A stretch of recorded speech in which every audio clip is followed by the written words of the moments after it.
This episode of Frieren had it all. Action, character development, and big, beautiful blast!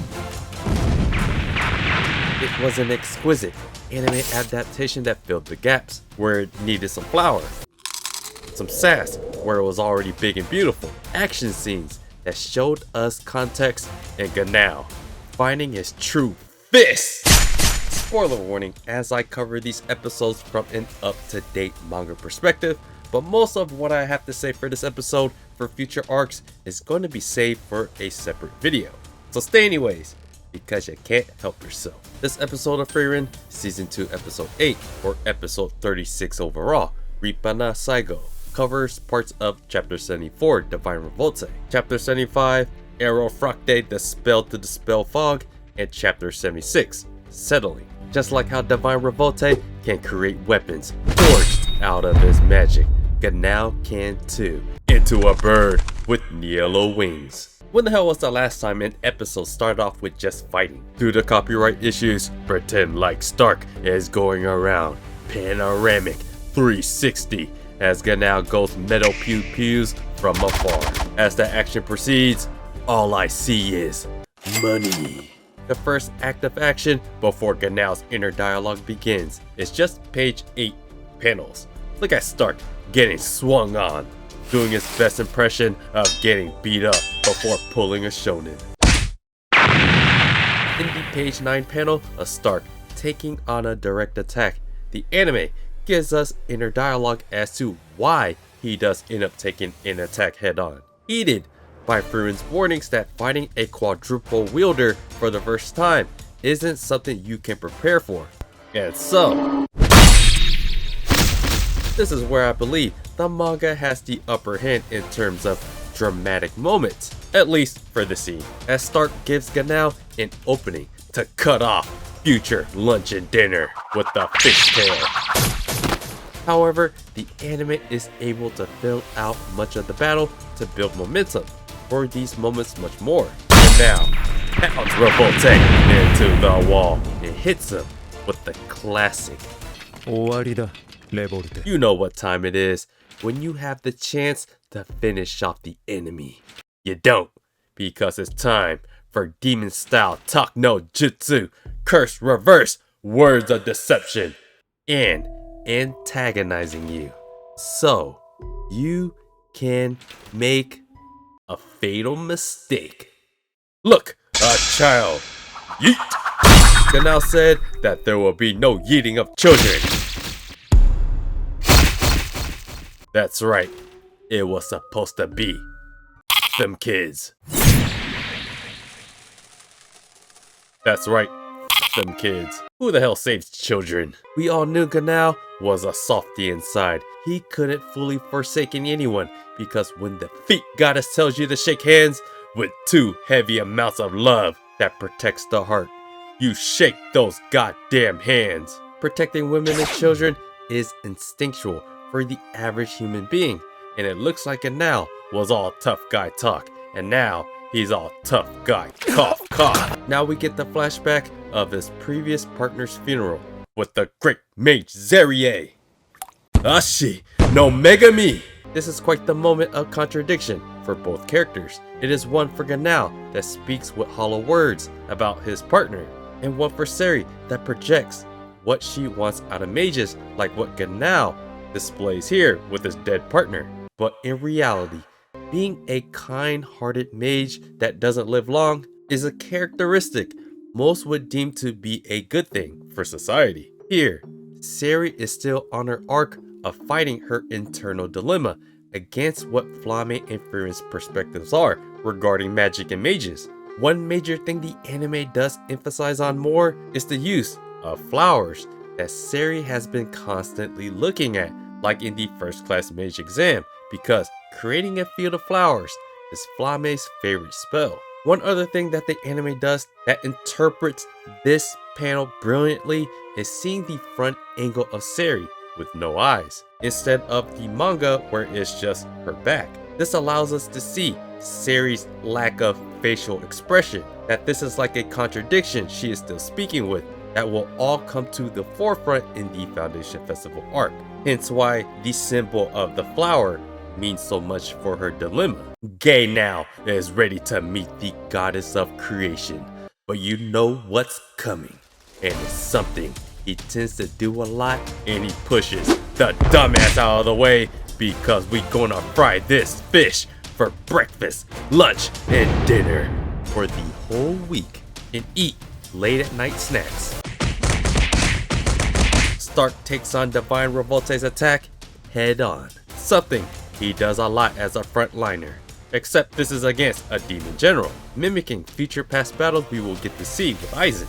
It was a moment that was set up brilliantly, dramatic for Stark. He even talks about shonen tropes, like never giving up because Aizen was constantly beating his ass during training. Genau is disgusted that Stark didn't just save himself when he had the chance, but he realizes that he too is a shonen, and it's almost like two birds of yellow feathers flocked together.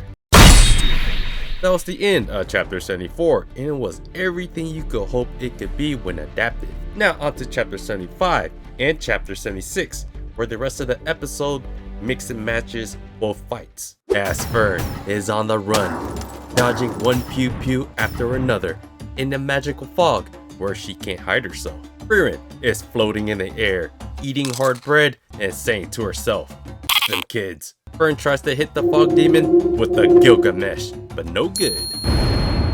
Methode, being a wiser older lady than Fern, senses both of their struggles as the sword demon drops.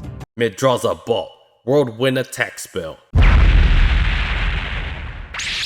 The sword demon gets annoyed that Methode's full attention isn't on her, which allows Methode to do one of the most athletic moves a person with her size shouldn't be capable of, as she almost delivers a foot to face.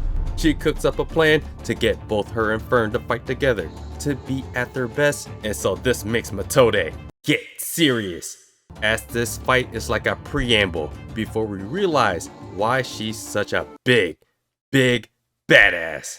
She unleashes a flurry of red balls and a hand of deceit. The anime went above and beyond to flex Methode's hypnosis ability that we didn't quite get to see in the manga. The sword demon starts to explain a yet to be utilized backstory of where Methode comes from. Apparently, she's from a mass yeeting demon clan in the Northern Plateau, typically bred as a child, so all they know is murdering demons.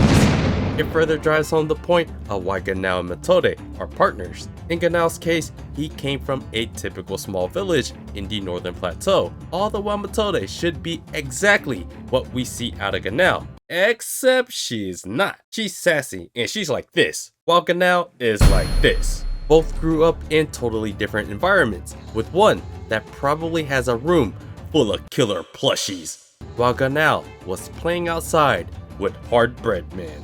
This is where the anime starts blending in the fights from chapter 76, as chapter 75 only involves Fern and Methode's battles against their demons. Ganal details their continued struggle against Revolte, further driving home the point of a demon's superhuman capabilities while fighting with what should be fatal wounds. The word attrition is heavily used for many battles in Frieren, as whoever can last the longest wins. Another crazy added scene involves Stark chucking his axe at Revolte to show the chinks in Revolte's swords before starting to break them. He parkours his way onto landing on his back and they both fall, but an angel with black wings saves him to drop him off with the... This was a very unique way to get Stark to deliver that first hit to discover a weak point. Back to chapter 75, as Methode delivers more red balls of fury, but the sword demon isn't so convinced that they are that furious. Here is another aspect of Methode's character that fulfills why she is partnered with Ganal and what makes her special. As her clan are bred to be killers, she can imagine magic beyond just for the use of yeeting, as she can use a bit more of the magic of the goddess, like the priest magic of healing, and in this instance analyzes the fog and uses the the spell to dispel fog. You know, the manga already does a pretty good job at showing Methode's personality, but the anime takes it one step further by giving her a bit more sass. Meanwhile, Fern is still trying to manage her way around the fog demon, as she only needs that brief little moment of distraction of the fog uplifting for her to disappear. Unfortunately for the demon, he doesn't understand German, as he gets ferned. This dude's name is Hemmung this entire time, aka to restrain. I guess maybe that has to do with the fog ability. As she tries to approach the one that holds up big ones, Double D block. Some more awesome anime only scenes are added to show that the demon doesn't know what hit her, and she hides, only for more red balls of fury to snuff her back out in the open, so she can catch this Zoltrack from very, very, very far away.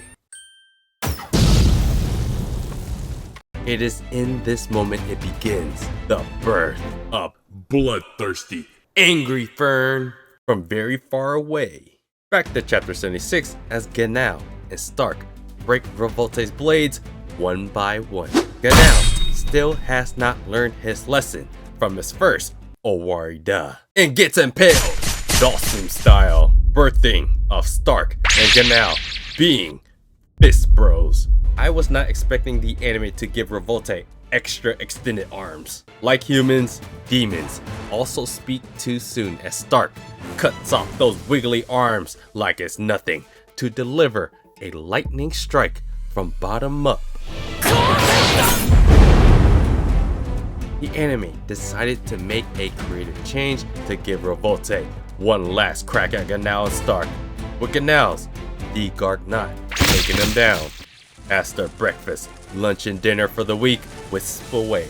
I think the anime chose to give Stark the better animation while giving Ganal a little bit of a downplayed finish, but it's not really that big of a deal as we see Revolte just chopped off away.